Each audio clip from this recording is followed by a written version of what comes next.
আল্লামনা আলাম নাশরাহ লাকা সাদরাকা ওয়া ওয়াদানা আনকা বিশরাকা আল্লাযী আনকাযা যাহরাকা ওয়া রাফা'না লাকা যিকরাকা ইন্না আ'তাইনাকা ফাসাব্বিহ বিহামদি রাব্বিকা।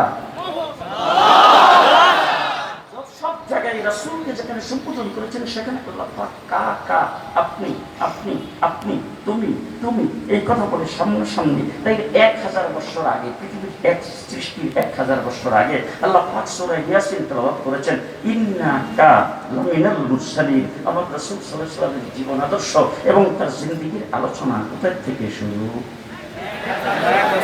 আলোচনা আমি আপনাদের সামনে কি করে করব? পৃথিবীতে এখনো সৃষ্টি হয়নি, আদম আলাইহিস সালামকে মাত্র তৈরি করা হয়েছে।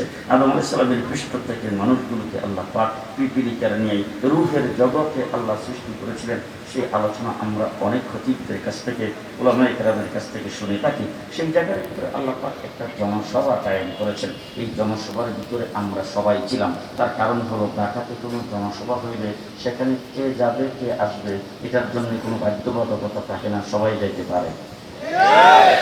জনসভা হবে ঢাকায়, চট্টগ্রামে স্লোগান চলো চলো ঢাকায় চলো, ঠিক কিনা বলেন? এটার জন্য আলাদা কোনো কাজ দেওয়া হয় না। এই জন্য সেখানে আদম আলাইহিস সালাম থেকে শুরু করে কিয়ামতের দিন পর্যন্ত যে মানুষগুলো পৃথিবীতে আগমন করবে, প্রত্যেকটা মানুষ রূহের জগতে ছিল। সেই জায়গার ভিতরে বক্তা একজন, তিনি হলেন রব্বুল আলামিন। তিনি সকলকে সম্বোধন করে একটা প্রশ্ন করেছেন, আলাস্তু বিরাব্বিকুম, আলাস্তু বিরাব্বিকুম। এখন আমরাও সেখানে ছিলাম। প্রশ্নটা যখন আমাদের সামনে করেছেন, এখানে ছাত্র ভাইরা বসা আছে, ওনাদেরকে একটু জিজ্ঞেস করেন তো, ইন্টারভিউ কাদের নেওয়া হয়? যে পড়ছে তার না যে না পড়ছে তার? আমরা যখন আমাদের মাদ্রাসায় ছাত্র ভর্তি হইতে আসে, দাওরাই ভর্তি হবে, ইন্টারভিউ নেই, মেশকাত ছিল। কথা কয় না? মেশকাতে পড়বে, ইন্টারভিউ হবে জালালাইনের, জালালাইনের পড়বে, ইন্টারভিউ হবে হেদায়াত। তাহলে যেটা পড়ছে সেটার ইন্টারভিউ হয়। তাহলে রূহের জগতে আল্লাহ পাক ইন্টারভিউ নিচ্ছেন, প্রশ্ন করেছেন, আলাস্তু বিরাব্বিকুম, আমরা কোন কলেজের ছাত্র? ঢাকা কলেজে, ঢাকা ইউনিভার্সিটি, কোথায়? আমরা তো কোথাও ছাত্র না। তাহলে প্রশ্ন করেছেন আল্লাহ, সেই প্রশ্নের জবাব কি হবে আমরা তো কেউ জানি না। প্রত্যেক নবীর উম্মত সেই নবীর চেহারার দিকে তাকিয়ে রয়েছে। নবী যেই জবাব দিবেন সেটাই হবে আমাদের জবাব, আমরা জবাব জানি না।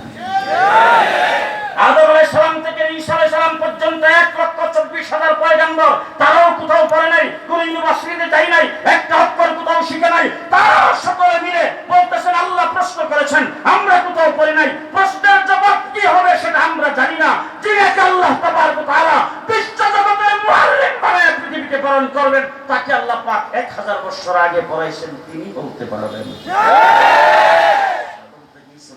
সমস্ত নবীরা মুহাম্মদ রাসূলুল্লাহ সাল্লাল্লাহু আলাইহি ওয়াসাল্লামের চেহারার দিকে তাকিয়ে আছেন। তিনি যে জবাব দেন সেটাই হবে আমাদের সকলের জবাব। তিনি বিশ্ব জগতের মুআল্লিম। আমার রাসূল বলেছেন, ইন্নামা বুইসতু মুআল্লিমা, আল্লাহ পাক আমাকে বিশ্ব জগতের মুআল্লিম হিসেবে পৃথিবীতে প্রেরণ করেছেন। সাল্লাল্লাহু আলাইহি ওয়াসাল্লাম সর্বপ্রথম বলছেন বালা। আমার নবীর কাছ থেকে শুনে 1,24,000 পয়গম্বর বলছেন বালা, সমস্ত নবীর উম্মতরা বলছে বালা। আলোচনা ভালোই শুরু যে হ্যাঁ, সেই জায়গার ভিতরে আল্লাহ পাক একটা করেছেন জনসভা, আর একটা করেছেন সেমিনার। সেমিনার যদি হয় সেখানে আলাদা কাজ ছাপা হয়।